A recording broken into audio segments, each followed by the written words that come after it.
All right. Welcome to another episode of Grizzly's Cave. This is Grizzly Andrew, and I have a very special guest tonight. But before I introduce my guest, I want to plug the next NAW wrestling event. It will be Saturday night, April the 5th at 7 p.m. Doors will open at 6 or 6:30, give or take. Ticket prices are as follows: ages 0 to 5 get in free, ages 6 to 12 tickets are $5, and then anybody 13 and older, ticket prices are $8. Concessions will be provided. This is a family friendly promotion. I promise folks you will not be disappointed. And I also forgot to mention this will be at the Nebo Community Center at Nebo, Kentucky. And then also, folks, I want to plug the GoFundMe account that I've been plugging on previous episodes. It is Help Ben Build a Future for Indie Wrestling Stars, and the link is gofund.me/9 B as in boy, 2 F as in Frank, C as in Charles, 903. All right, folks. Well, I have a very special guest tonight. This man is one of the founders of the NAW promotion. He has been in this business for a little over 20 years. He's an incredible performer, an incredible wrestler. And, folks, it is an absolute honor and a privilege to introduce my guest at this time, the one and the only JC Flash. JC, it is an honor and a privilege to have you finally here on the Grizzlies Cave. Thank you for taking time out to come be on the podcast, and it's much appreciated, sir. Uh, it means a lot to me to even be on this broadcast. I know that you've been doing great. I've been, listening to all your other broadcasts and all that, and I mean, you're knocking it out of the park. I want to get that out right now. You're doing one heck of a job, and I want to praise you for what you have done for this business. I know you ain't been in this business very long, but what you've done, you're doing a very good job with it. I appreciate that, sir. That means the world hearing you say that. Because I've said before, I'm definitely not a professional podcaster by any means. I'm new to this, and you're right. I haven't been in this business very long, but this is a business that I'm very passionate about as well, and I appreciate the praise from you. That does mean a lot. So, um, Yes, sir. but well, and so you've heard other episodes, so I don't really have much of a format. Um, basically, JC, I just basically tell me about yourself. Were you a fan of the business growing up? Yes, I was. I think I started watching when I was 6 years old. I remember watching Sting versus Ric Flair at the first Clash of Champions, and it just caught my eye, and I've been in love with this sport ever since. And it's just a good old boy that was born in Henderson, Kentucky, and I was born in Henderson, but I was raised in Seabury, Kentucky, just a little small town in Kentucky, and you know, it wasn't a night that went by that me and my cousins and my friends wasn't trying to do the moves that we used to.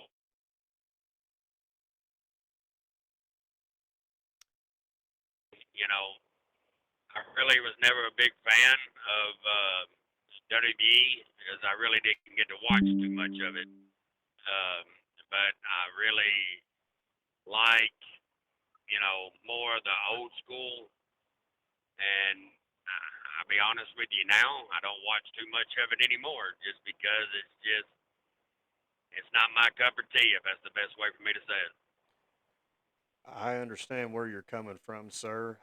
I'm actually I'm a big fan of the old school myself. Whenever I watched Elimination Chamber back in February. That was actually the first WWE pay per view that I watched in like 6 years. So I definitely understand where you're coming from on that. Um, Yeah, I will. Oh, go ahead. no, you go ahead, sir. I was just gonna say, I went to the Royal Rumble this past year, and you know, I wasn't a big fan of it. I mean, I love the Royal Rumble style. I love everything about it, but it just, it's, I don't know if it's just too modern for me anymore. I'm 42 years old, and I'm digging the old school stuff. So, I totally understand, and that was the first show that I've been to in probably over 10 years, Oh, of WWE or anything like that. oh wow. Um, well, let me ask you about that then. So, I mean, so what was it? Was it kind of breathtaking or awe-inspiring when you went to the Royal Rumble back in January? Yeah, it was different. I've been to a War Rumble once before, and it was in St. Louis, and Sheamus ended up winning that year. I can't remember what year exactly it was, but it's the year that Sheamus won.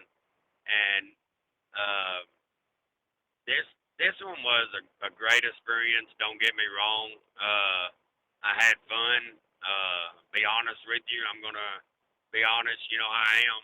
The only reason why I went is because I had a free ticket. So if I didn't have a free ticket, I would have never went. So I mean, to be dead honest with you on that, that's the reason why I went. But uh, it was an experience that I'm glad that I done.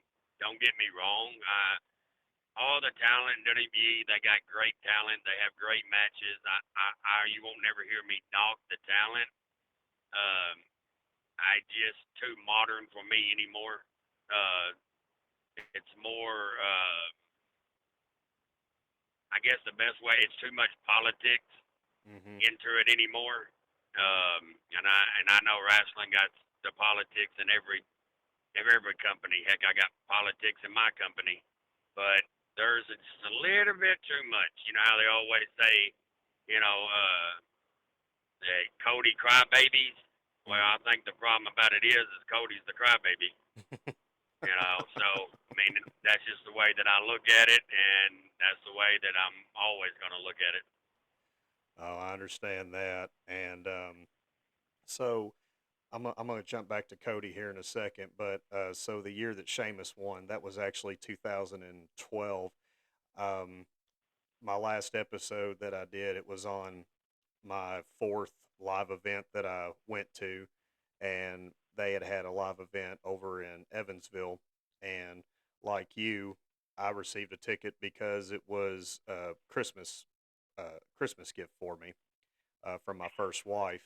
And yeah, so no, I understand And that. But free tickets always the best tickets. yes, sir, because I'll tell you this, I went to an NXT house show about 5 years later in Evansville, and it was like $50, for a ticket there. So I could only I couldn't imagine what the price would be for a ticket, especially back in 2012, even for a live event. And hell, I'd hate to think what the cost was for a ticket for the 2025 Rumble as well. So, um, Well, if I remember right, I'll be honest with you. If I remember right, the first Royal Rumble I went to in 2012, I don't think the ticket prices was that much. Now we didn't sit on the floor, nothing like that. We set up in the rafters and stuff, but I'm wanting to think they was like $63 or something like that. So it mm, really wasn't that bad. Um, Now the ticket I just got for this one was almost $500. yeah, The one that just happened. So yeah, it's a huge difference in um, what it used to be and to what it is today. It's unreal, and that's one reason why I'm not a big fan of the big companies because it just costs so much. You know, you just imagine you taking you and your wife or girlfriend, whatever you got, and if you got any kids, I mean, ooh, mm-hmm. you had to sell a kidney. Oh Ooh, God, yeah, and it ain't, in my opinion, WWE's going down to, 5 matches every pay per view now because of TKO, and I just don't, I just don't see that kind of money needs to be spent out on watching, 5 matches. And I mean, I'm not saying they're bad matches because they're really not. They're really good matches, but I just don't see the value on the other end of it. I mean, I didn't pay for my ticket, but I paid for all my drinks and my concession stand, and I still spent over $250 in that building and didn't even have to pay for my ticket. Mm, And that's just for me. mm. And all I got was a shirt, a hat, and something to eat. Oh man. So you know, it's unreal. Um, and I just don't. Like I said, I don't see the value in all that. Yeah. If you know what I mean. Yeah. Yeah. I know exactly what you mean. Yeah. Yeah. That live event that I went to back in 2012, which that was the night before the 2012 Royal Rumble, and I bought a Cena Sucks T-shirt. I couldn't help it. Couldn't help it. And the only thing that made me feel bad is that I bought it and there were a bunch of kids standing by, and having that one little boy look up at me and say, "How could you?" And I just looked right down at him. I said, "Well, because he sucks. That's why." Um, you know, not but anyways, that's a whole other thing. You mentioned about Cody. The Cody crybaby. Um, how surprised were you when he went back to WWE? A few years back after he had started AEW and all that. Well, I was very shocked. I heard the rumors. I heard the stuff. I heard about it, and I was just like, I don't understand it. Um, I mean, he said he had to go back to finish his story, and I never know he had a story there. Of Stardust. I just don't. I I mean, he wanted to win the one title that his dad couldn't win, uh, and should have won. Hmm. I did. It's like he built AEW, and he smashed Triple H chair on the first pay per view. And then the crowd started turning on him in AEW, the company that he built, and he didn't want to, I guess, go heel or whatever it was. And it's just easy for me to jump ship. And I think it was a smack in the face of AEW fans. I think it was a smack in the face of AEW workers that come there and believed in him. And like he just left them high and dry. And I just don't agree with it. Is Cody Rhodes a good worker? Hell yeah. I mean, look who his daddy was. Hmm. One of the best in the business. You know. But I don't understand it. But I guess I respect it because he did do something that his dad, could never do. So I mean, I respect it, but I don't understand it. I don't know how you feel about it, but that's the way I feel. So I hated the Stardust gimmick that he was given, Yeah, but he made it work the best way that he could. yeah, and I I give him prompts on that, and I respect him on that, just like Gold Dust. hmm Dustin. And they got him at Gold Dust, just like his daddy. They got him Polka Dot. I mean, one thing about the Rhodes family, you can't knock them. I mean, I don't care if you give them a dirty mop and tell them to make it work. I bet they could. Oh You know what I mean? yes And sir. and and by the end of the show, that mop will be clean as a whistle. Yes sir. You know what I mean? Hmm. So, like I said, I won't never knock the talent of Cody Rhodes. I just don't think it. I don't think he had to do it. I guess that's the best way to say it. I don't think he had to prove that he had to, to get that. Right. I guess the way I look at it. No, I understand where You you're know. coming from. When he left, he did some time in Ring of Honor. Then he spent a lot of time in New Japan. And when Yeah. I was able to watch New Japan back when I had Direct TV, and I saw the matches he had, and not only Oh yeah. him, but well, actually, one of my favorite matches that he ever had was with Kenny Omega at it was at the Oh G1 special back in July of 2018, and yeah. that was just an incredible match. Um, but yeah, when I heard that they were forming their own company, I was like, well, dang, this has definitely piqued my interest. The guys I liked watching from New Japan, they're going to start a promotion here in the States. I'm like, yeah, I'm definitely going to tune in. And I Yeah. kept up with it pretty regularly from when they started up until I want to say it was summer of 21. And that's when CM Punk came over and then eventually Daniel Bryan. And Yeah. but after that I got busy with a bunch of stuff and I didn't really keep up with it other than what I was seeing on the wrestling headlines and whatnot, or dirt sheets, whatever you want to call them. um, Right. but yeah, but then about a year later he winds up going back to WWE. I'm like, okay, what the hell's going on? You hear the rumors that the EVPs aren't getting along and that there's issues and whatnot, and then I'd heard what you had said, that the fans were turning on him, which I heard the boos as well. Yep. And and kind of like with John Cena, John Cena didn't want to go heel again, and for 20 plus years, something like that. And Yeah. I mean, honest, 25 years, I think.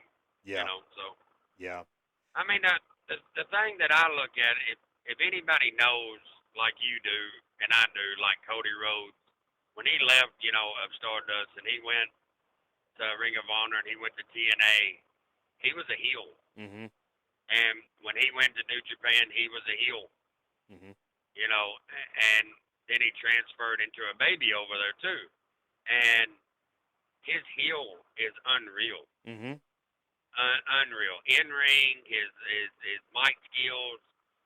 I mean, it's like a totally different level, and I think the fans wanted that.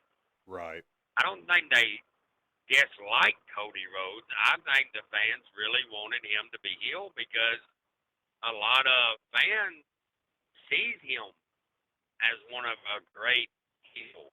mhm, You know, so I think you're just blown out of proportion. Like I said, he went over and done him, and me and you have talked before about this. Is believe in yourself, bet on yourself, um, and that's what he done. And I mean, don't get me wrong, he's knocking it out of the park.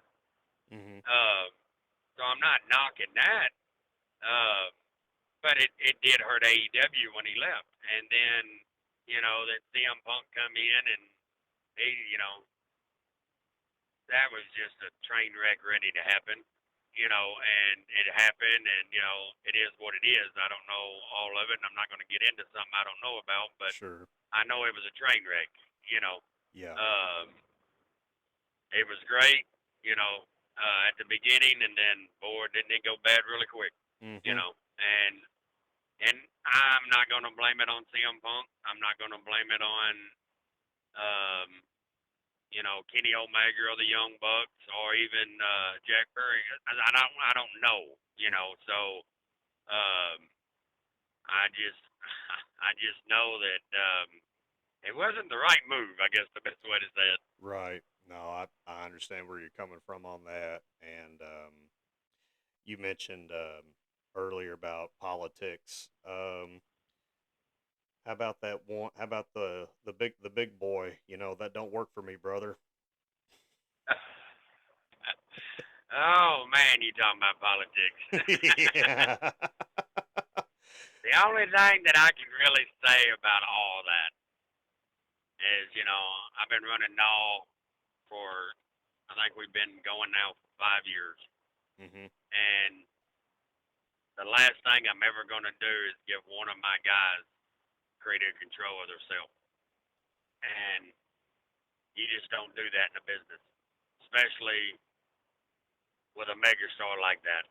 And um, I'm not going to go all in details of it, but you just don't do something like that. Was Hogan a good thing for the WCW? Yes. At the beginning, yes. Mhm. And did they beat, WBE for, I think, 83 weeks? No, 86. 83, sir.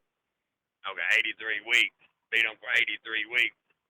You know, yeah, did they do that? Yeah. If you do, who won at the end? Exactly. You know, WWE. that's what matters. All you always hear is, well, they beat them 83 weeks. They beat them 83 weeks. Okay, but who won the war? Right. Y'all might have won the battle, but who won the war? Vince and Kenny D. McMahon. Mm-hmm. That's who won the war. Yeah. So I don't care how many people says it. Did they do good? Yes. Am I a huge Sting fan? Yes.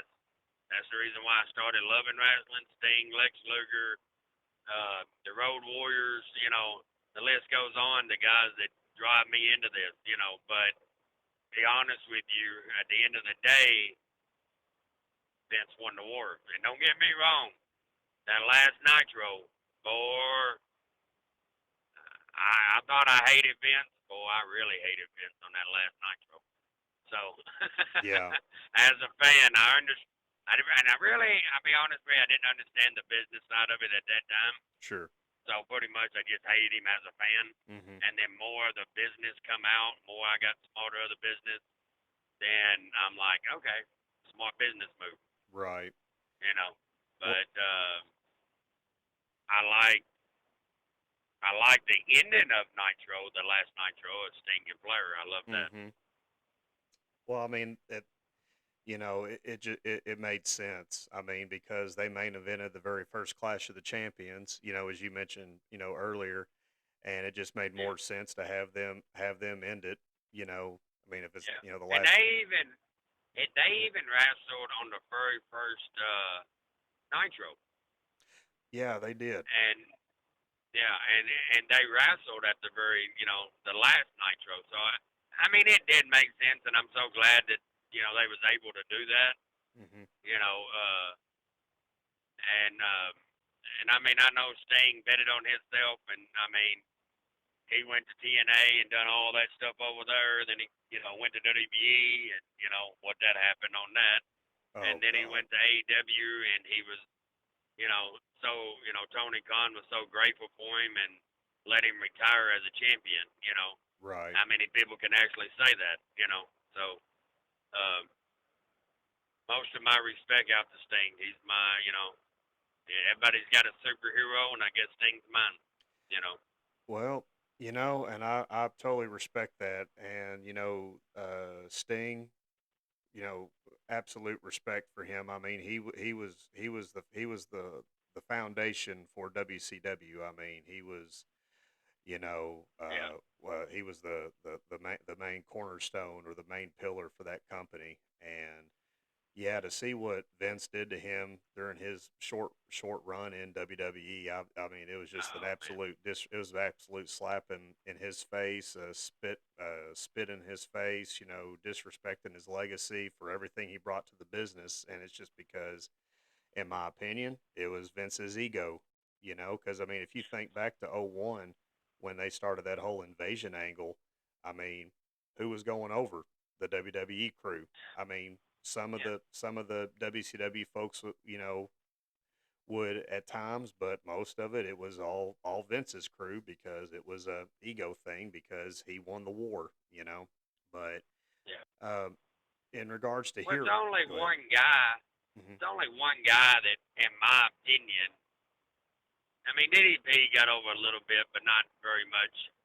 It's only one guy that comes to mind that left WCW and come to WWE and really made it, and that's Booker T. He's Hmm. the only really one that really survived. Sting said it back in the day. I quote him. He said, you know, I didn't want to go to WWF because it was I think they wanted the character more than they wanted me, and I was afraid how I was going to be used. And then he finally does go, and he was right the whole time. Yeah, And that's what makes me sick to my stomach. yeah, And it just blows. Like when they done that, like you was just talking about, like when they done that invasion after WCW shut, I didn't even watch none of it mm, because I knew what was going to happen. right, You know, I knew that they was going to kill WCW, and that's what they done. You yeah, know, In my opinion, I think Vince McMahon bought WCW not just to take his competition out and say he won the war, but I think he bought it for the belt. I think he bought it for the World Heavyweight Championship. Mhm. Because, if you go back in the day, it's only been really one real world champion, and that was in NWA, and then WCW when WCW bought out NWA. And, in my opinion, um, they're not, WWE, they're a champion in their own company. They say they're world champions, and every other company did. But in my opinion, back in the day, it was only one real champion, Mhm. and that's whoever was holding the big gold. Right. Right. And because it only makes sense, because what did they do with that big gold? They used it for so long, and then they diverted it into something else. But guess what? It's still there today. Right. So Um. I mean, smart move. Don't get me wrong, but Mhm. you know, Well. Also, to add to that, in my opinion, the tape library. You know. oh yeah, Because obviously they got that. They've also got uh, you know, ECW. uh, yeah, yeah. AWA Mid South. Let's see, Mid Atlantic. Yeah, they've got access to those tape libraries. Although they don't have everything on there on the network or on Peacock though, but they've got some. But you mentioned about retiring as champion. The only other there was actually one other one that came to mind. Vern Gagne in the AWA. I guess it was 80 Yes, or 81. He had his final yeah, match for the championship against the late Nick Bockwinkel. So, and he retired. yep, I think he was at 55, I believe, when he retired as champ. So, but yeah. I mean, of course, I wasn't alive then, but yes, I do remember.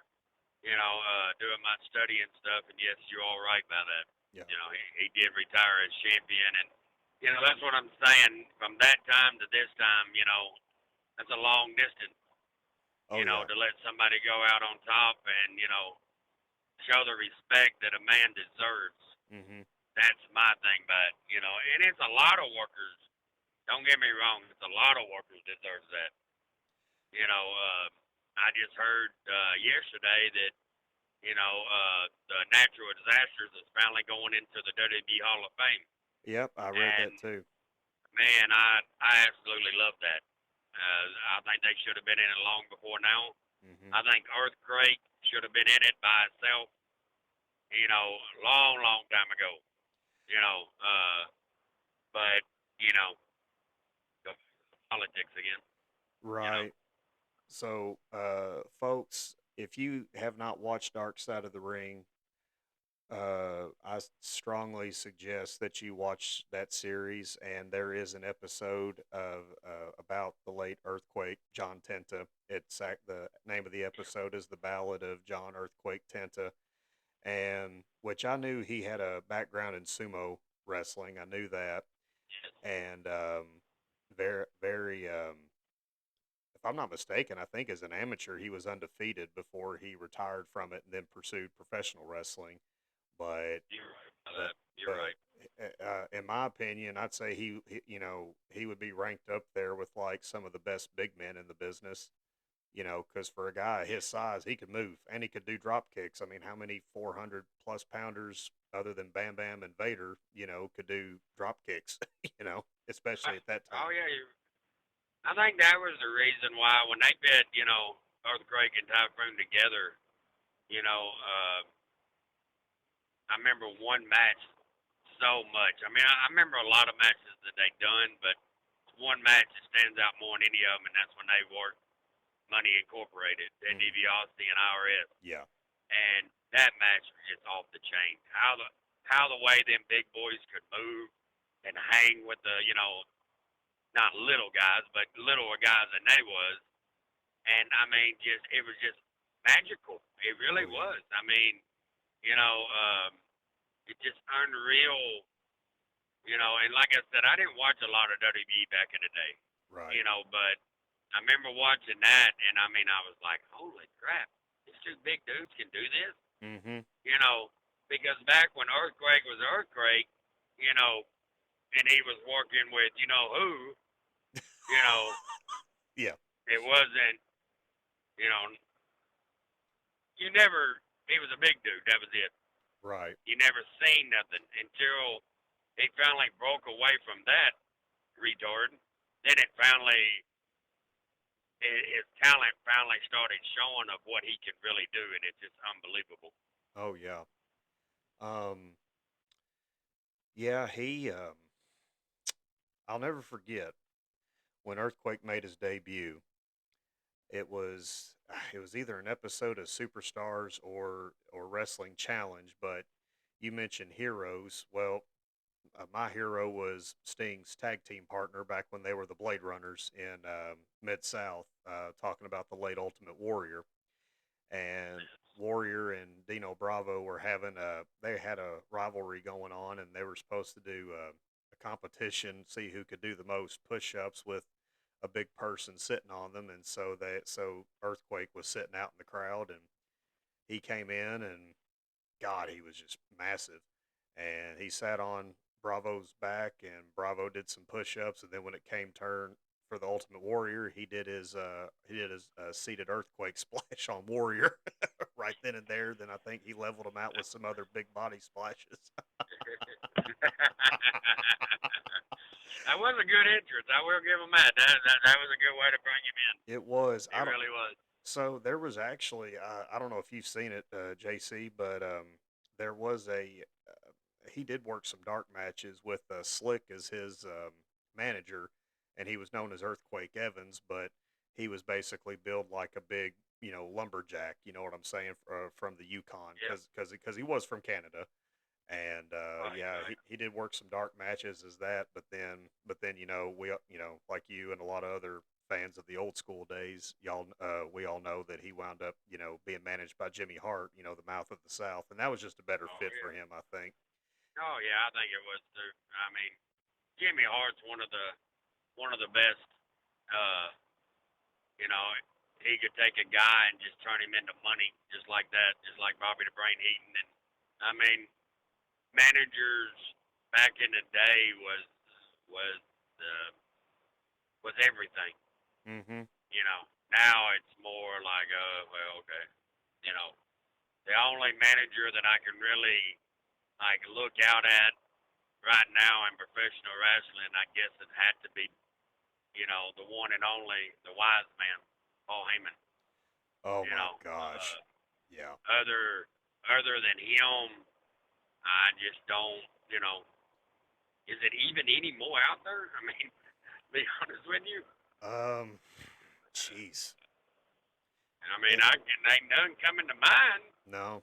You know, No. I Not mean, none that I could think of. Especially not no one can even touch Heyman's level. And yeah, ain't nobody gonna touch his level. I don't think. no, I'll tell you. So, the most recent WWE 2K game came out not too long ago, and for a while now they've been having this little showcase mode, and this one centers on the Bloodline, current as well as past. And Oh, okay. I watched the YouTube video for it, and Paul Heyman will actually introduce, kind of give an introduction into the matches, but then he'll describe the person from the bloodline, whether it was Yokozuna or whether it was, High Chief Peter Maivia.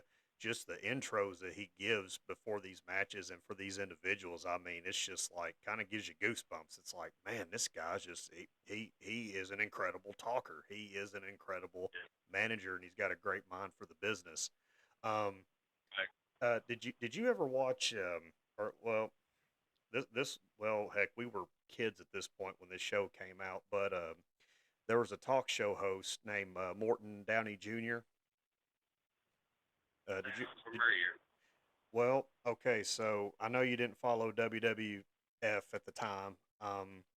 So I was at my mama's, and I rented, which their big store up in Ohio is the Myers chain, which we don't really have a lot of them here, at least on this side of Kentucky, but there's a lot Like, up in Ohio and stuff. And they used to have video rental section, and it was pretty big. I mean, it wasn't like the size of Blockbuster or anything like that, um, but there Yeah. was a lot to choose from. They had a lot of Coliseum home videos and stuff, and so I watched a lot of videos. Well, WrestleMania 5, the Mega Powers explode.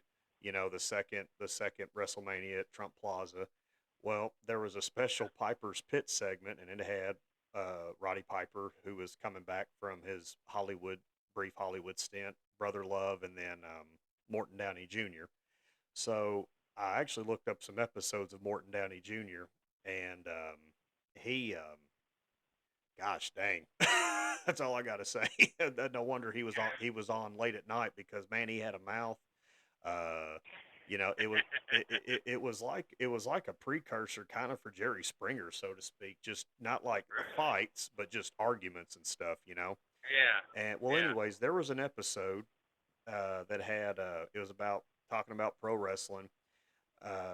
Dr. D, David Schultz was on there, but he wasn't wrestling anymore. He was a bounty hunter at this time. There was also Ted Arcidi, the late Dennis Corluzzo, Thunderbolt Patterson. They all made appearances. Well, somebody called in from the on the phone about and it was Paul Dangerously. I was like, oh, that's Paul Heyman. So, anyways, yeah, because I watched this video clip. It was about 7 or 8 years ago. Well, there was a wrestler. I think his name was Jim Wilson. Don't know really much about him. Never heard of him. But from what I'm gathering, he wasn't a big name. And I think he said he used to wrestle in Australia. And he said there was a promoter that was, well, I hate to say it, was basically trying to he was going to send him. He was wanting this wrestler to go to his version of the Terry Garvin School of Self Defense. If you catch my drift. Or Yeah. Yeah. Yeah. so if it was Australia, if I had to guess, in my opinion, I think he might have been talking about the late Jim Barnett. That was Oh. because I know Jim Barnett was a homosexual, but I also know Yeah. I believe he had some dealings in Australia. I'm thinking that's maybe who he might have been referring to, but that's just my opinion. Well, anyways, so Yeah. Paul Dangerously's on the phone, and he, Morton Downey Jr. says, "Have you been listening?" He's like, "What do you have to say about Jim Wilson?" He was like, basically, Jim Wilson was a loser. He said he couldn't draw a dime. He said, "I don't care, whose ass you kissed, how many producers you sleep with. If you can't draw money, get out of the business." Short, sweet, and to the point. Yeah. Yeah. Yeah. I mean, he ain't wrong though. I mean, No, that's the truth. no, he's not I wrong mean, at all. if you can't fit butts in the seats, then I mean, what are you doing? You Right. know. I Uh, co- mean, I totally understand that. um, I think Captain Lou Albano was on that episode as well, and God, he was a keg of dynamite. Let's just say. I mean, he was loud screaming. I mean, it was basically as if he was at ringside at Madison Square Garden, or he was being interviewed by the late Gene Okerlund. I mean, he was just on fire. David Schultz. Oh boy, Yeah. I was kind of thinking, oh dang, David's gonna slap this guy like he did John Stossel as well, but no, that never happened, thankfully. But you know, Oh man. oh boy. Anyways, so anyway, let me get back to Sting being your hero. Did you ever have they had those wrestling buddies that came out like in the late '80s. They were basically in the shapes of the Yeah. wrestlers. Yeah, but they were stuff, but they had pillow stuffing. Did you ever have one? Well, matter of fact, I still got one. You still got one. Okay. I still got one. The one I got now, it's from AEW. Hmm. But yes, I did have one back back when I was a kid. I had one of Sting. I think I had one of Ultimate Warrior. I think I had one of Hulk Hogan. Um,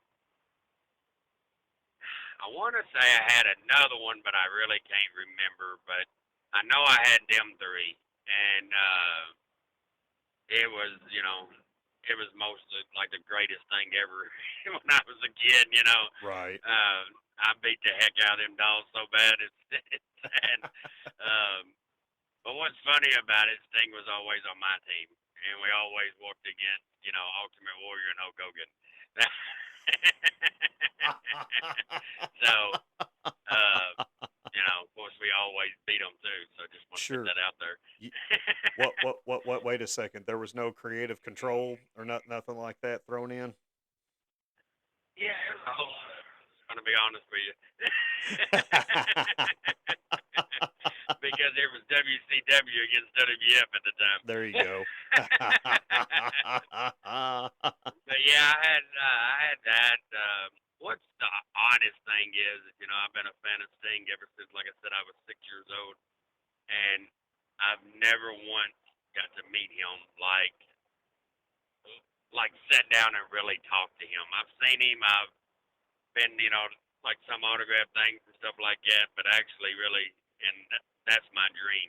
And I think this year right here is his last year that he's going to be wearing face paint at any of his places.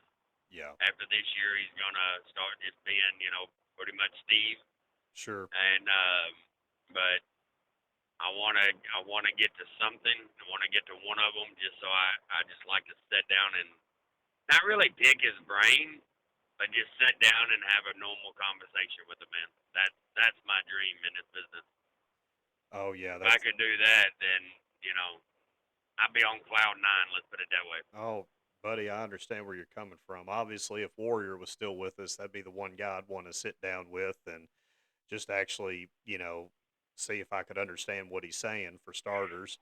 I was But getting ready to say the same thing. yeah, You're going to be able to understand him, or are you just going to sit there and smile? right. Well, I mean, and not speaking ill of the dead. I know he could. He was not a worker. He was not a good worker, but he had that he presence. drawed. But he drew money. Yes, He, sir. he drew great money, and uh, you know, I've sat down and I've listened to a lot of his promos, and if you really sit down and you really listen to his promos, you can piece stuff together. Right. It, it was actually amazing the way that he cut promos that you'd be like, what did he just say? Right. But if you reround it and looked at it, really listen to it and look at him, it does some of the. I mean, he got all the powerpoints out Mm-hmm. that he needed to get out, and now all the stuff in between, you're like scratching your head. So Right. uh, that was the thing. Like I go back to betting on yourself. Mm-hmm. When him and Sting was the Blade Runners. Mm-hmm. What's kind of weird is Sting's very first wrestling name was Flash. Right. Okay, well, um, my stage name is JC Flash. Right. But what's weird about that is I didn't even know that was his stage name. I didn't know that was his first name. That's how weird it is. But to get back to that, you know, Warrior betted on himself and he went to WWF. Mm-hmm. Sting betted on himself and he went to NWA. Yeah. And both of them had a hell of a career. So you can't knock either one of them for what they done because both of them. I mean, Sting even admitted it that he was kind of jealous that at WrestleMania 6 that his buddy is in the main event with Hulk Hogan fighting for the world title. Yeah. The WWF Championship, and and I understand that. I mean, that would be especially at that time, and in the business, Warrior was larger than life. Yeah. And like I said, I was never a big WWF fan, but I'm telling you right now, if Warrior wouldn't have beat Hulk Hogan that night, I would have never been a WWF fan. Right. Yeah. I yeah that match that he had with Hogan, that was that at WrestleMania 6, that was that's my all-time favorite. WrestleMania match. Now my second one would have been Steamboat versus Savage at WrestleMania 3. Um, Oh yeah. but yeah. So getting back to the wrestling buddies, I actually had a Sting one myself. He had yes sir, he had the blonde hair. Yep. I think it even still had the little ponytail, colored in.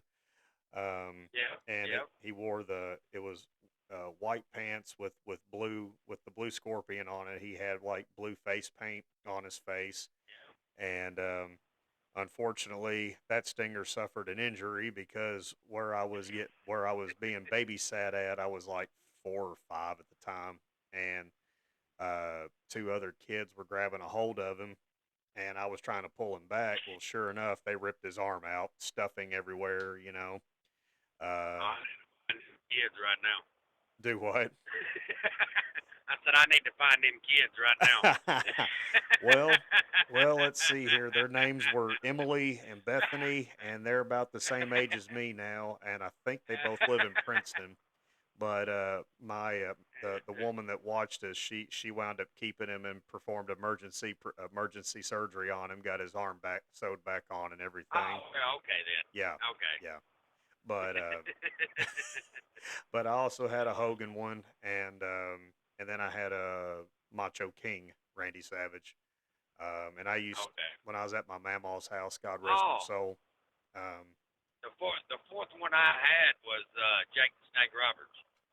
oh man, Yeah. Yeah. oh God, hands down. Uh, yeah, I don't know.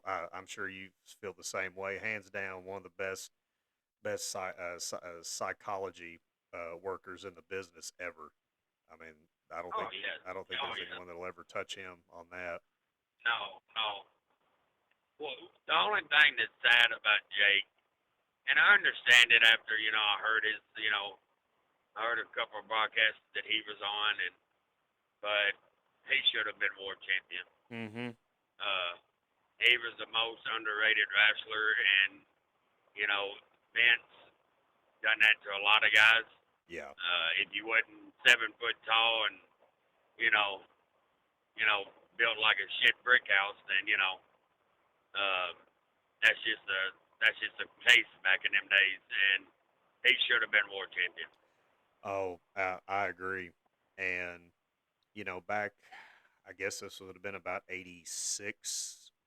Maybe, let's see, it was after WrestleMania. It was in between WrestleMania 2 and WrestleMania 3. And he had that snake pit segment, and Yep. he wound up flattening out Hogan with the DDT, and the fans Yep. cheered. I mean, I mean, Yeah. I mean, that right there should tell you something.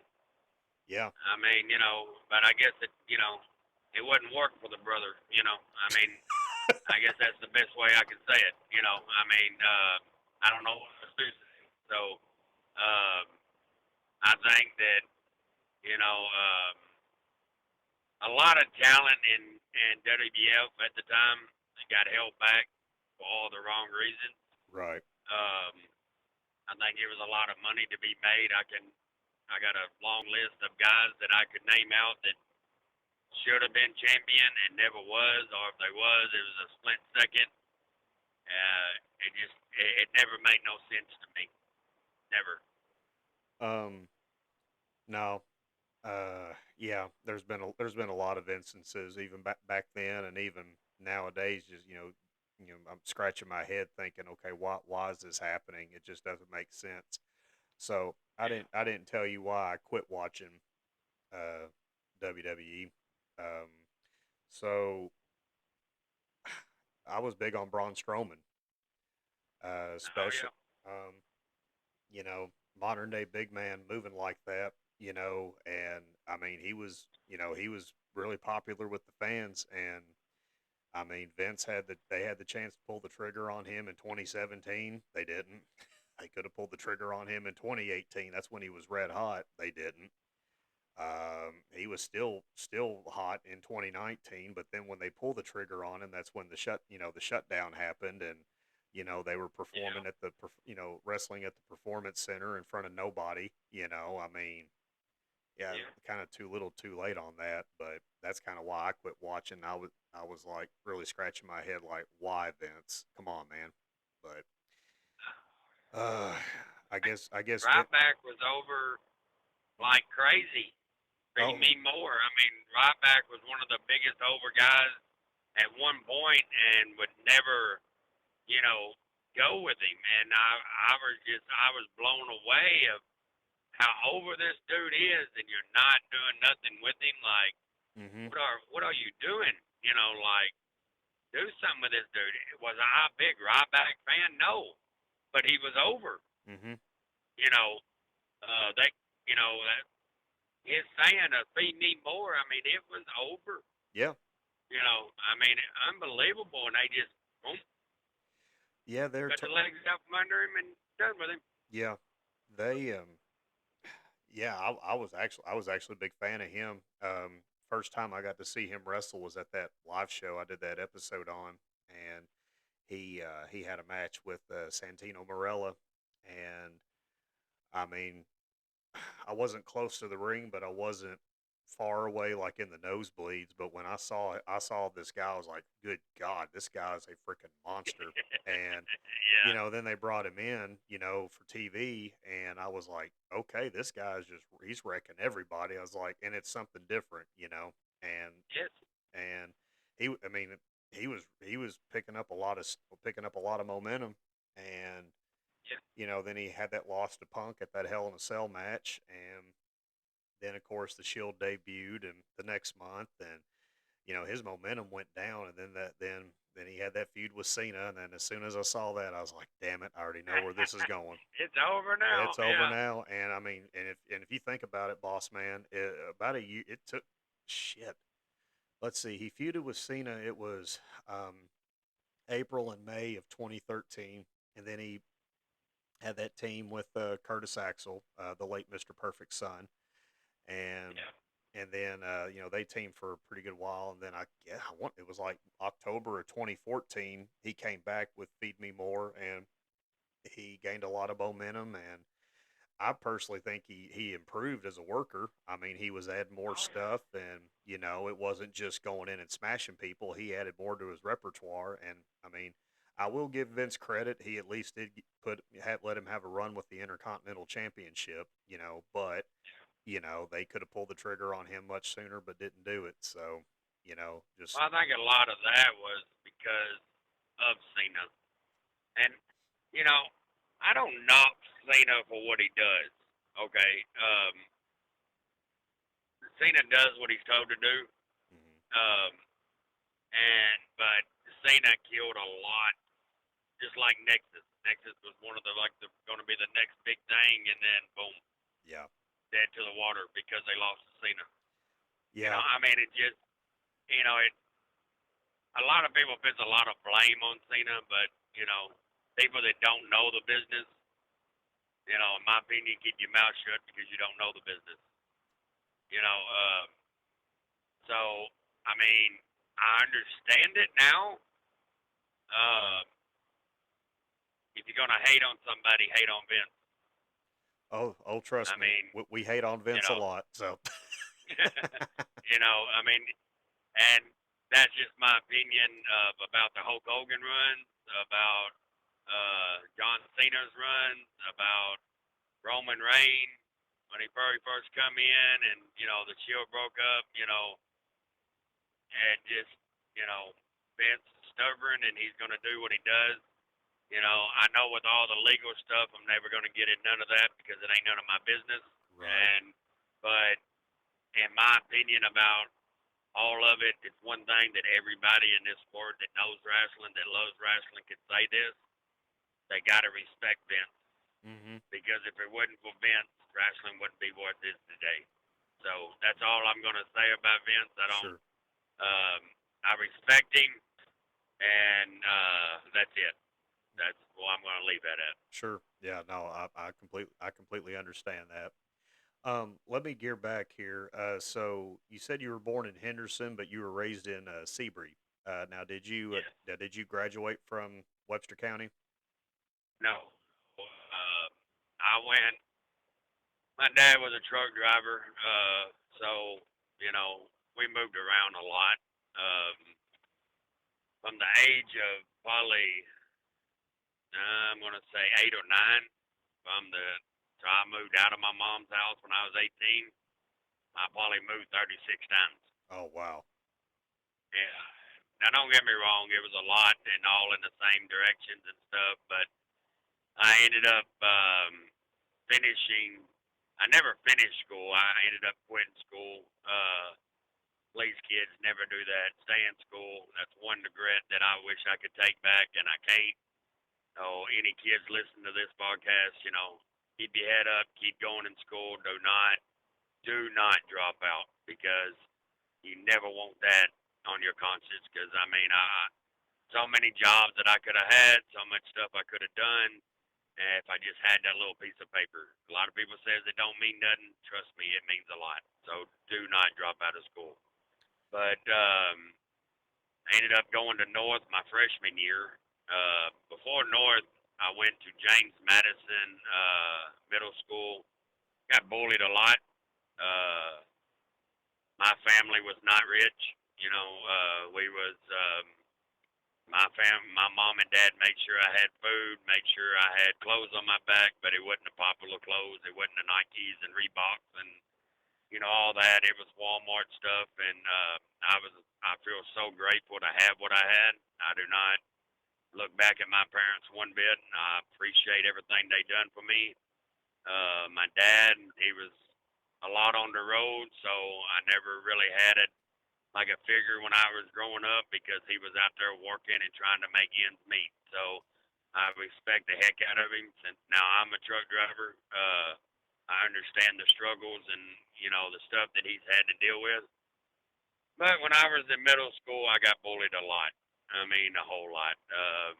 I got picked on because of my clothes. I got picked on because I wasn't a real strong reader. I was in they call special ed class because I just, I was a slow learner and bullied a whole lot. I shrugged my shoulders and kind of dealt with it. It sucked, but I knew at the end of the tunnel it was a greater picture of it, and I had to keep telling myself that a lot. But I'm going to tell you this: wrestling got me through all that. Yep. Because all I wanted to do was come home and turn on the TV and watch wrestling and watch BSH, and if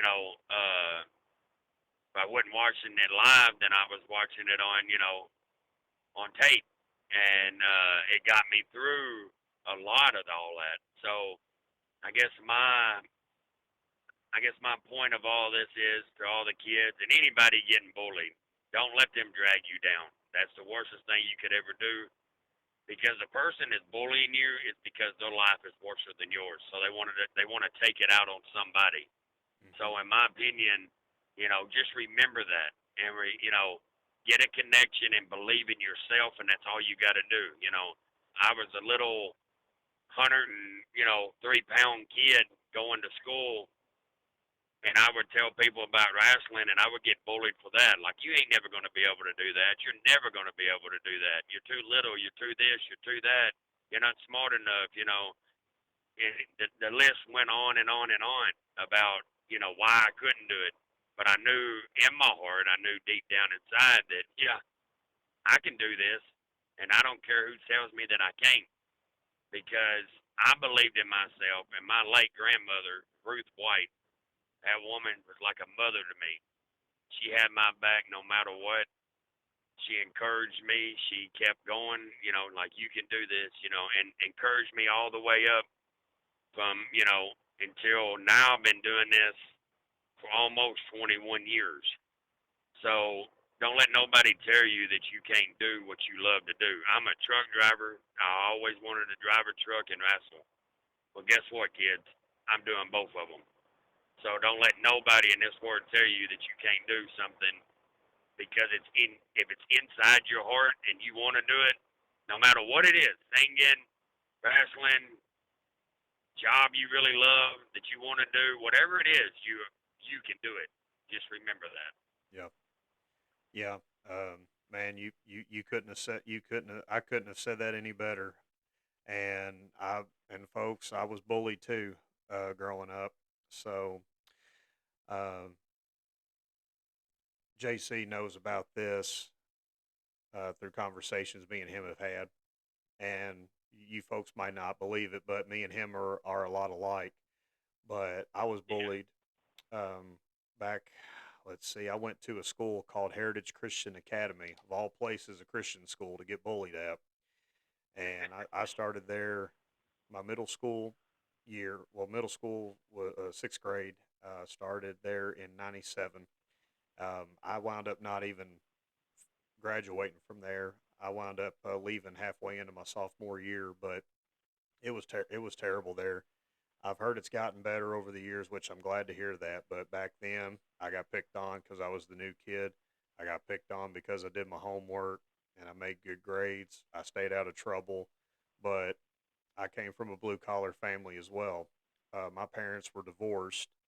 My father worked on the railroad, and and he retired from there. He worked for Paducah and Louisville Railroad. My mother was working at a dialysis center over in Hopkinsville, and they weren't paying much back then, but kind of like what JC said, you know, paid the bit, bills got paid.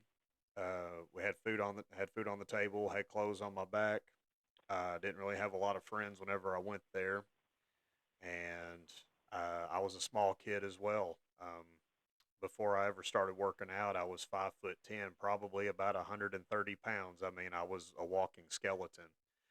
Well, about a year after I left Heritage Christian Academy, I switched over to University Heights Academy, and I wound up graduating from there.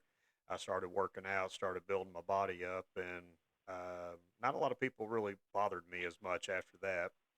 And looking back, I wished I would have taken up working out a long time ago. But like what JC said, whenever I came home, I was focused on wrestling, especially if it was Monday night or when for whether it was Nitro or Raw or third at when Thunder first came out for WCW, it was on Thursdays, then it went to Wednesdays, and then WWE had SmackDown. So I mean, those days Yeah. after I came home from school, I wanted to get my homework done or study for my test. That way, I could watch what I wanted to watch because that was my escape at the time.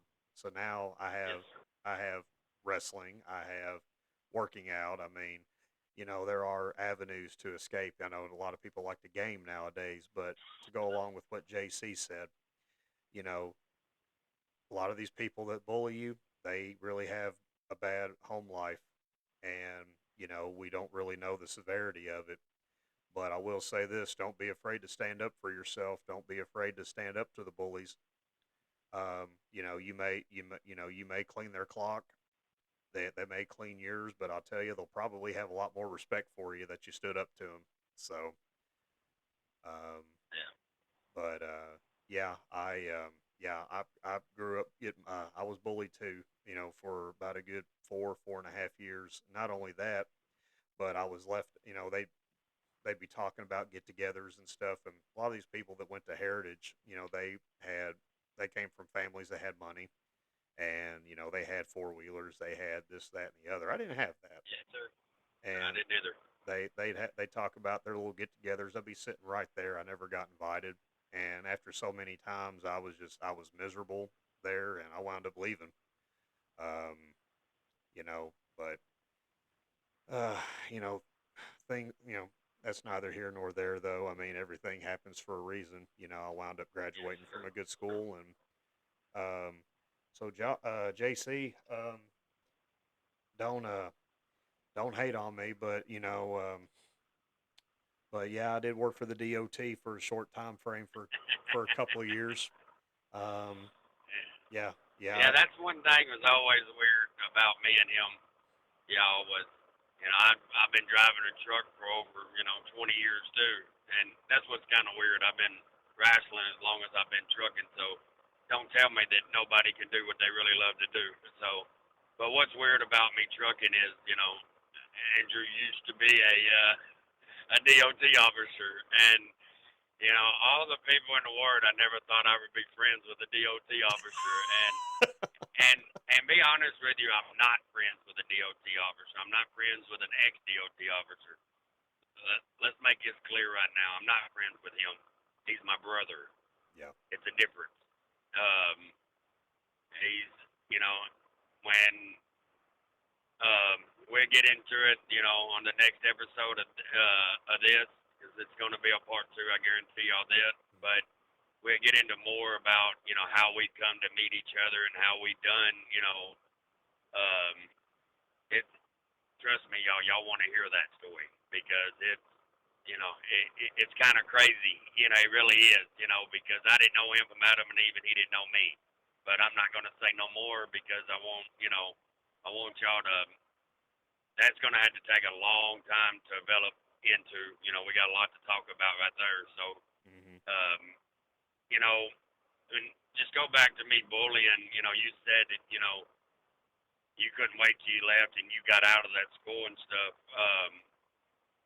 I used to live about when I went to James Madison, where I got bullied a lot. My mom would bring me to school and drop me off, and before my mom got back home, I was at home. I would leave school because of bullying and all that stuff. Oh I wow. would beat her back home, Hmm.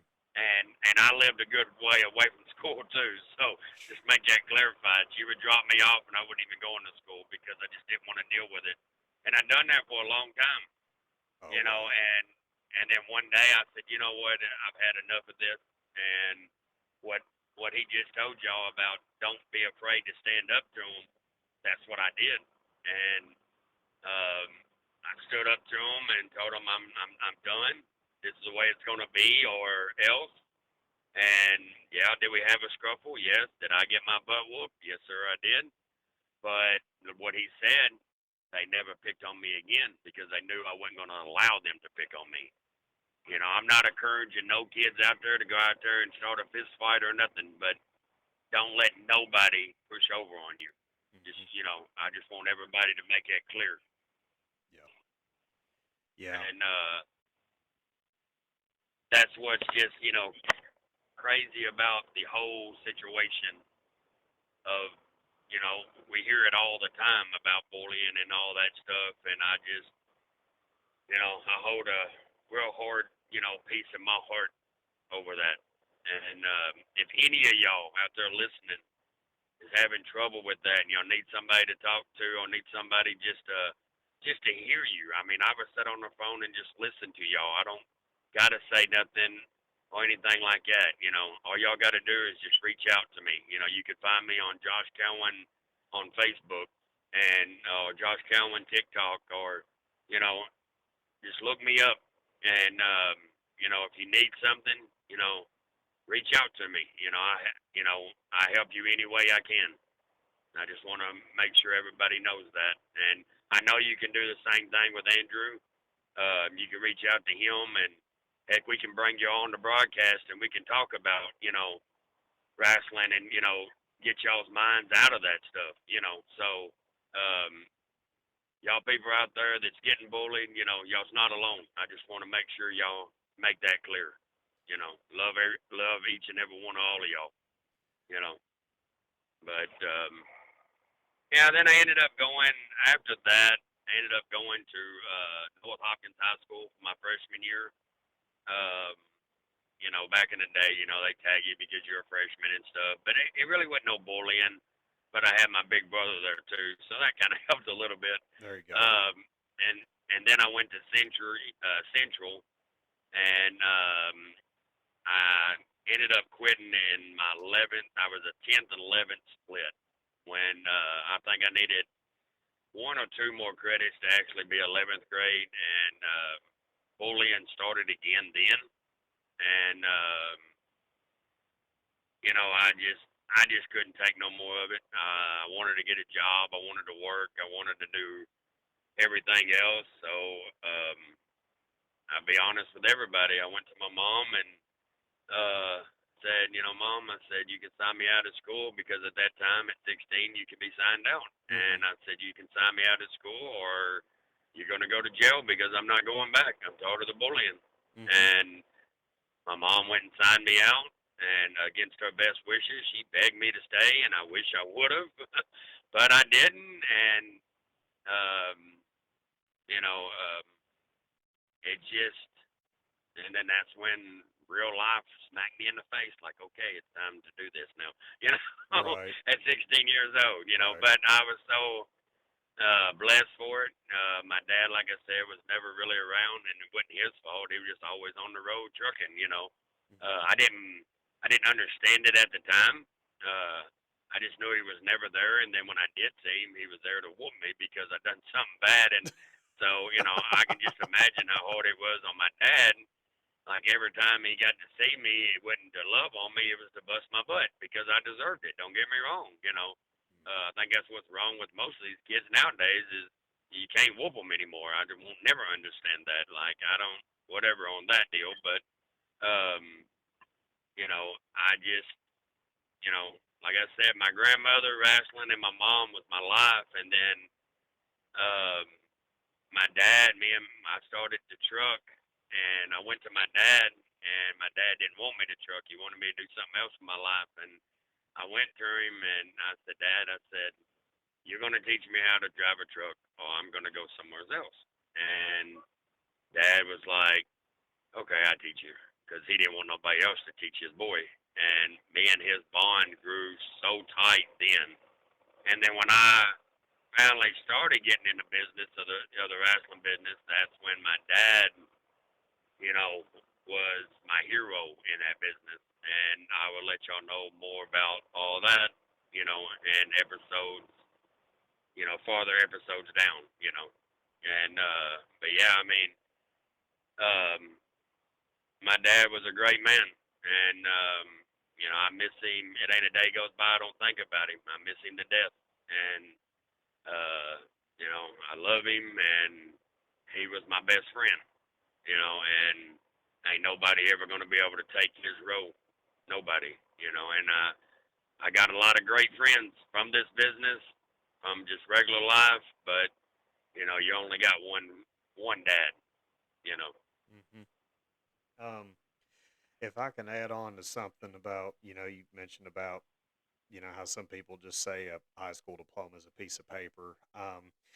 Uh, Kids, I'm going to throw this out there too, and I'm sure y'all have heard it said a lot because God knows I heard it said a lot when I was in high school. They really push going to college, college this, college that. You need a college diploma to get a good job. So, folks, I do have a college diploma. I did graduate from Austin Peay State University. I do have a Bachelor of Science in Public Management with a criminal justice concentration.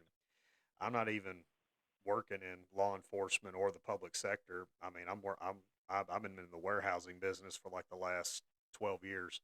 I mean, that's pretty much my career now, and I'm not ashamed of it one bit because I've learned a lot of valuable skills. But if I could throw this out there to you high schoolers or middle schoolers that are going to go into high school, um, I graduated from college in May of 2009. I'm still paying on student loans.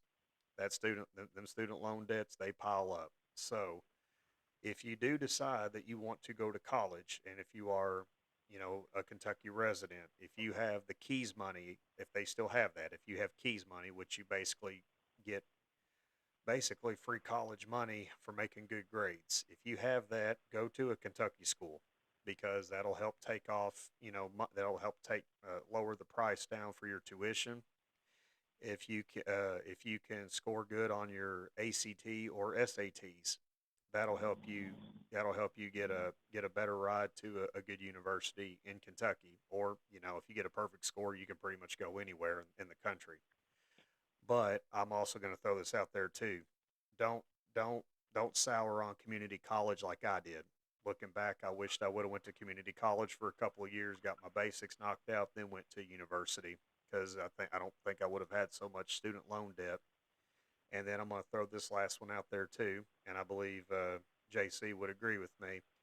Trade schools. There's a lot of great trades out there. I mean, you have plumbers, electricians, general contractors. I mean, you know, you can learn a lot at trade schools and make a good living off of that. So, You know, Yes, sir. don't let somebody tell you that you have to go to college to make something out of yourself, because that's a load of bullshit. Yes. Sorry kids for using the language there, but it's a load of bullshit. Yeah, yeah. I mean, he's right. It is. I mean, um, well, I mean, just an example of this. Okay, I make a pretty decent living driving a truck, uh, and I don't got a high school diploma and stuff. But the thing about what I do is I don't got insurance. I don't got retirement. I don't got all that. Okay, so it ain't all about money. It ain't all about that. You know, if you do finish high school and you do go to college like, Andrew did and everything, I mean, it would be so much better for y'all because y'all get that retirement thing. Y'all get that, you know, when I retire, my feet's probably gonna be up in the ground, standing straight up. That's probably gonna be my retirement because I didn't finish high school. So I mean, I'm just telling y'all, just anything y'all do, finish high school. And like he said, if you don't want to mess with college, okay, don't go to college. We're not telling you that you got to go to college. But if you do want to go to college, listen to what he said. But if you don't want to go to college and you still want to make something of yourself, listen to what he said. Go to trade schools, learn a trade. That can take you a long way and make you, a good living. Plus, you have a good retirement at the end of it. Hmm. You know, so just make sure you think before you do. I guess the best way for me to say it. Think before you do. Think really hard of what you want to do. They ask kids nowadays in the second, third grade, what do you want to be? And I know it's more kind of like a little joke and everything. Nobody knows what they want to do until the time comes. And then when the time comes, then that's when it's going to hit you. Okay, I want to be a welder. I want to be a doctor. I want to be this or that. And then that's when you make the decision of what's best for y'all. Not what's best for your teachers, not what's best for your school, not what's best for your county. Make it what's best for y'all. Hmm. Nobody else. Not for your parents. What is best for y'all? Because of me running this business, and I know I go back to rational on everything because that's what I know Hmm. is if you don't bet on yourself, who's going to bet on you? Exactly. So just remember, bet on yourself and go for the stars. Don't don't hesitate for anything less. Reach for the stars. Yes. That's the best advice I can give you all about that. Yes, sir. Absolutely. Yeah. That's powerful right there, man. Um, man, I really wish me and you would have met many, many years ago. Me too. Me too. Me too. But But I quote the word of AJ Styles on this too. They said, well, why didn't you go to why didn't you go to WWE before? He said because it wouldn't have worked. He said it wasn't the right time. And hmm I think mine and your relationship, I ain't saying it wouldn't work. I'm just saying I don't know if it was the right time, right? Or the right time is now, in my opinion. And that's the reason why the good Lord brought us together to become friends and all that and become brothers. yeah. Oh, absolutely. And and there's plenty of others, with this promotion that are my brothers as well, and it's, definitely a family unit that I've wanted to have for a long time, and so, many thanks to you and Justin Style on that. So, Yeah. but the old saying, it's a small world. Yes. Yes. A lot of people don't really believe in that. Trust me, y'all believe in that Oh, absolutely. because it is. We're, It we're really is. we're prime examples of that, folks. So, Yes. but Yes. I want to add on to what JC said earlier. If you folks, if you are dealing with bullying and stuff, and you want to, reach out to me, you can find me on Facebook. It's Andrew Brian McGregor on Facebook, and then TikTok. It's Grizzly Andrew. And like JC said, I'll hear you out, and I'll just sit there and listen. You get off your chest what you need to get off, and you know share similar situations and see what we can do to hopefully get this rectified. Um, I am curious though about your dad. So obviously, you said he was gone a lot. So he was an over the road truck driver. Yes. Did he was he hauling stuff like the way you do, or did he ever work? Did he ever work for like a log company or coal truck company or anything like that? Yeah, when he first broke into the business, he was on a dump bucket. My grandfather, my mom's dad, uh, taught my dad, Right. and he started out in the coal business and started hauling coal and started doing you know mainly a lot of coal working. He was getting up every morning at midnight. He would work uh, 6 o'clock at night. He'd get off work. He would go and work on his truck, so it'd be ready to go for the next day. Yeah. My dad probably put in 90 hours a week hauling coal. You know, uh, that's the that's the thing about my dad. He was a go-getter, but his biggest priority was to take care of his family. Mm-hmm. And I couldn't have asked for a better father. I couldn't ask for a better dad because he didn't get to live the lifestyle that he deserved. I guess the best way to say it. Sure. My dad never had hobbies. He loved to catfish. Mm. We done some of that together.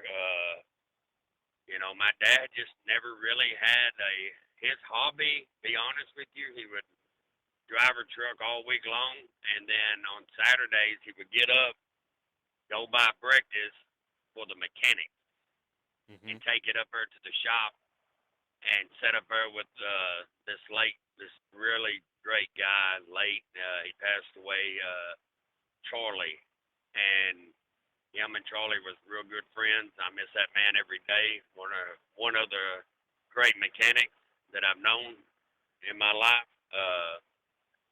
But yeah, I mean, it.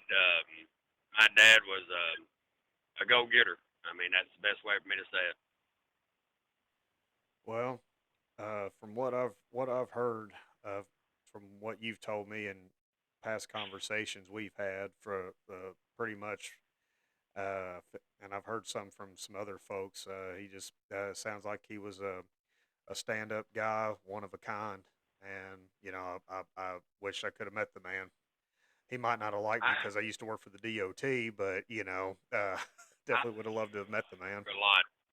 I think he would have liked you a lot. Me and you've had that conversation once before, and you've said that, and I really truly believe that I think you would have got along with my dad, and my dad would have got along with you because my dad, yeah, you might have been, even if you were still a DOT officer. My dad didn't look at that. My dad looked at who you are as a person, not what you do. Right. That's the way my dad taught me. He said, "Don't be mad at DOT officers if they find something wrong with your truck. Don't be mad at a DOT officer or even in any kind of law enforcement because they pulled you over because you was doing something wrong. They're doing their job just as well as you're doing yours. Just remember that." Right. And I was like, I mean, he's told me that a lot, and that meant a lot to me coming from him. You know what I mean? Yes, sir. But yeah, I mean, he was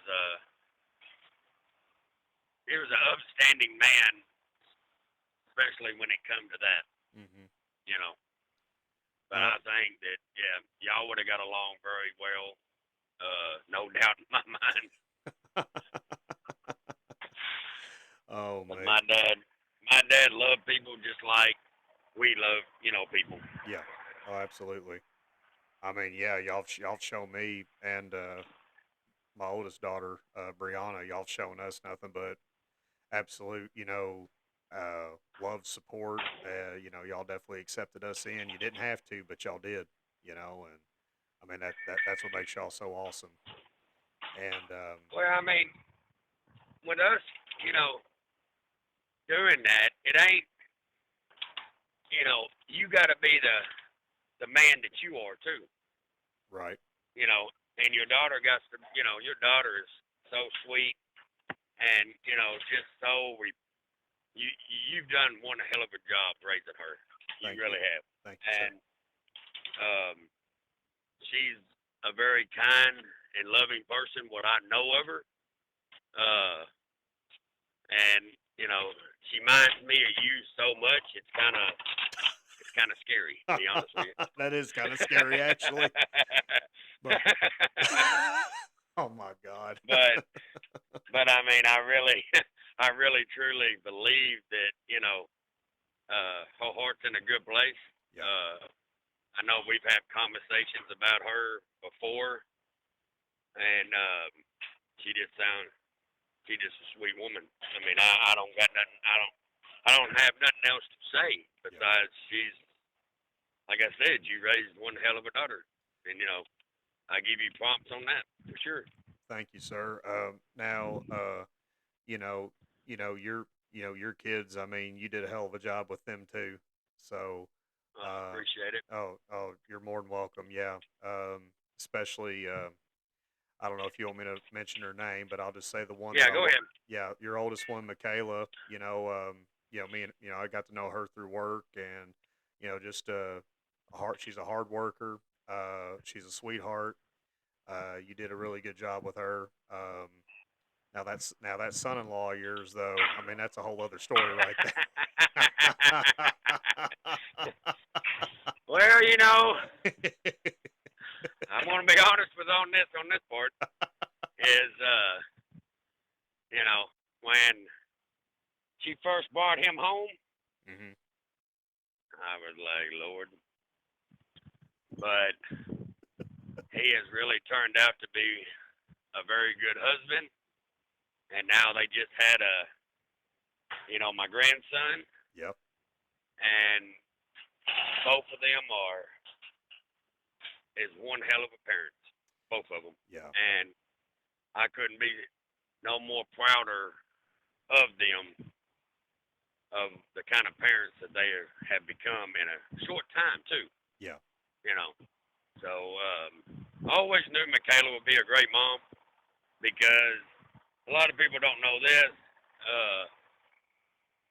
I was I raised my kids pretty much. Me and my mom raised my kids. Their mother has been out of the picture for a while, for a good while. So I got to give some of the credit to my mom of how Michaela and Bubba has turned out. So just want to make sure I plug her into that because she done an amazing job.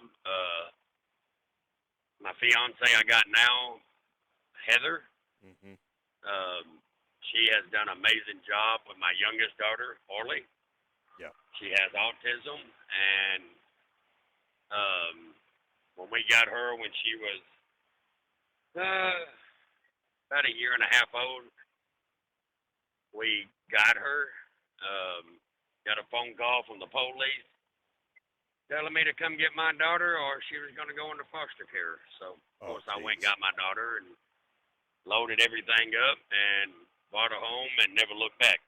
And when we got her, autism was real bad.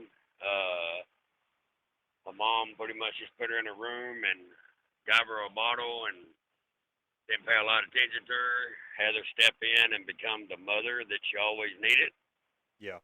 And took her to places, took her to doctor's appointments, got her diagnosed, got her on the right medicine, got her in the right speech classes, and I couldn't be so grateful for Heather. I mean, she has done amazing job that a lot of step parents would never do. Right. Would take on. Right. And I love that woman to death. She's my rock. And I couldn't imagine going on with life without her, to be dead honest with you. And I just wanted to make that clear to everybody that that woman is Oh, she's my everything. I guess the best way to say it. Oh, I understand that.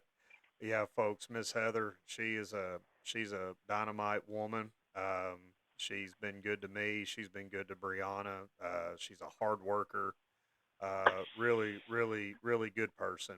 And if you haven't met Miss Heather, you're missing out. She is a great person. And yeah, JC, you definitely struck gold with her. So I um, did. I and, did.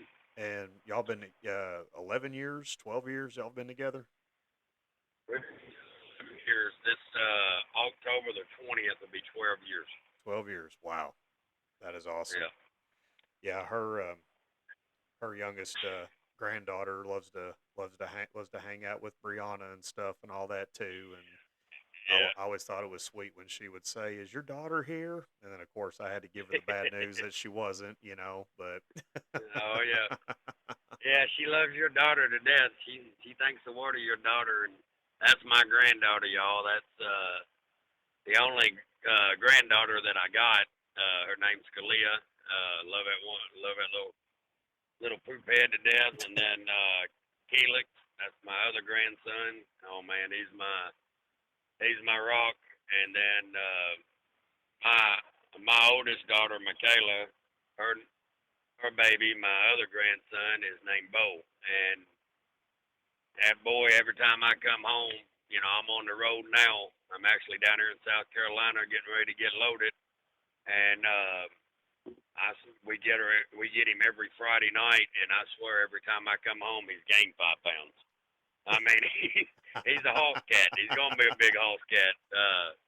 I love that little shit to death. I mean, but that's the prizes in life. You know, when I was a little, go back to bullying. When I was a little kid in middle school getting bullied, I never dreamed that I would have the life that I got right now. I never dreamed that I would have a woman like Heather. I never dreamed that I would have kids, like Michaela, Kelsey, Kieran, Bubba, Orly. I mean, the life, it's just unreal. And I got one other son that um, he ended up, he's not with us no more. But his name was Kevin, and it, it just, it's just an honor of what I ended up with. I couldn't ask for nothing better. Be honest with y'all. that's awesome, man. That is really awesome. And yeah, man, you yeah you're definitely blessed with a great family, man. And I'm really happy for you, brother. And I really appreciate that. I mean, that means the world to me, But you know, on all that I got, let me tell you something else.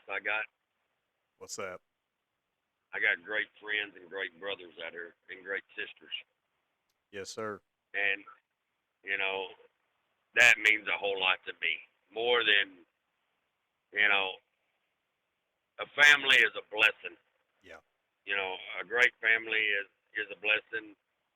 Um, but great friends that I can pick the phone up, and if I'm having a bad day, I can call and talk to them, and they're right there, and they're there to help me. They're there to be with me.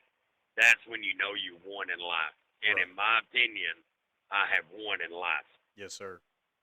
And I never dreamed in a million years that I would ever be able to do it. A lot of people looks, you have a bad day, and you you think that everything ain't good, and my God, my life's so bad, and this and that and this and that. Stop. Take a deep breath and look around what you have.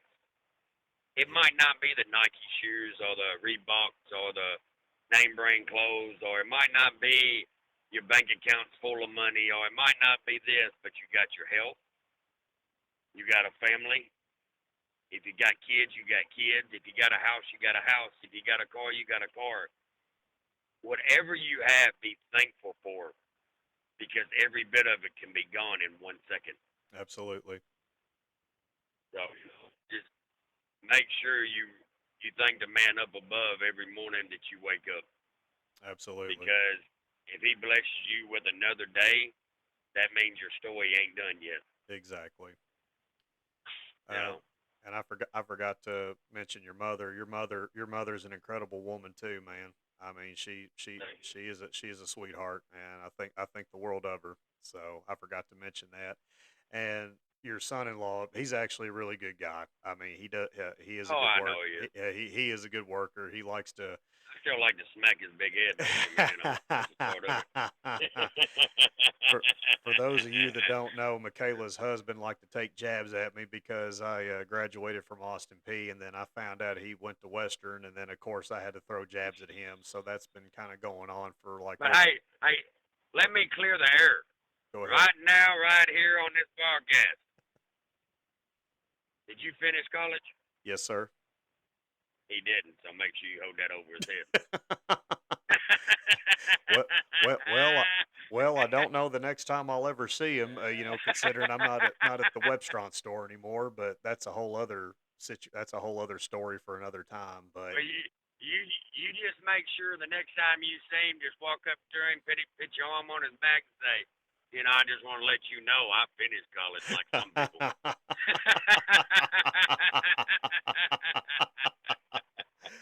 oh my Oh gosh. man! So, all But be right. honest Go with ahead. you, Blake is one hell of a father, one hell of a guy. Yeah. He's had a rough childhood. Who ain't? You know what I mean? Everybody's got a past, but he has overcome a lot. He's earned my respect, and I never thought he'd ever would, Yeah. but he has. And I love him just like a son. I give him crap. I'm always going to give him crap because he's married to my daughter. So Of I mean, that's course. just part of it. In my opinion, ain't nobody good enough for my daughter, but I understand it though. Right.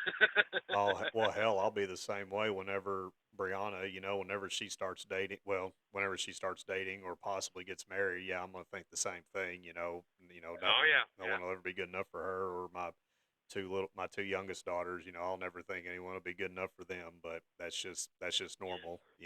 So, yep, yep. um, I want to ask you this question. So, who who trained you or who trained you whenever you broke into the business? All right. Well, it's a long story, but what happened was I was 18 years old, and I was working at Madison Beer Tire, and this guy named Kenny Cotton Jr. worked there, and me and him was talking about wrestling one day, and he said, "You like to wrestle?" I was like, "Oh my God, that's my dream is to wrestle. What's wrong with you?" And he said, "Well, my dad got the ring in his backyard." Hmm. And I said, "Are you serious?" And he said, "Yes." And that was the day that I met Kenny Cotton. But I'm not going to get into that tonight, y'all. Y'all's going to have to tune in for the next episode of Grizzly and find out exactly everything that happened, how I become a wrestler, how my life got flopped upside down in this business. Uh, I just want to say I love each and every one of y'all for listening. Uh, and like I said, let's stop bullying, and I see y'all on the next episode. Absolutely. And folks, just so you know, when me and JC have conversations, they usually last between 5 to 6 hours. So this is why we have to say tune in for the next episode because we could talk all night. Um, before we go, I do want to plug the next NOL show again. It'll be Saturday night, April 5th at 7 p.m. At the Nebo Community Center in Nebo, Kentucky. Ticket prices are ages 0 to 5. You get in free. Ages 6 to 12. Tickets are $5, and then ages 13 and up. The price ticket prices are $8. Concessions will be available, and this is a family-friendly promotion. And I promise, folks, you will not be disappointed at this show. The doors will open at either 6 or 6:30, give or take. And then I want to plug the GoFundMe account because folks, and JC would agree with me on this. We've got to keep independent wrestling alive as long as we can, and Yes, sir. Yes, sir. this GoFundMe account is to hopefully turn this dream into a reality, and we can have a permanent training facility for the current trainees and anybody else that wants to break into the business. So the GoFundMe account is Help Ben Build a Future for Indie Wrestling Stars, and the link is gofund.me/9 B as in boy 2 F as in Frank C as in Charles 903. JC, again, it was an honor and a privilege to have you here on an episode of Grizzly's Cave. I definitely look forward to part two, and thank you again for everything that you've done for me, as well as all your fans. I know you have a big following, and love you, brother, and appreciate you taking time out to be on this episode. Well, I appreciate you. I appreciate everybody listening. I mean, it's an honor to be on this show. You know, me and you've been talking about this for months, and I'm glad we finally done it. And the best is yet to come. So y'all be looking for the episode 2. I love you too, brother, and everybody have a good night. Hey, you have a good night too, brother. You be safe out there driving, all right? Watch out for them DOT. Don't worry, I got my eye open. Yes, sir. All right, well, take care, boss. I'll holler at you later. All right, later, man. See you, buddy. See you.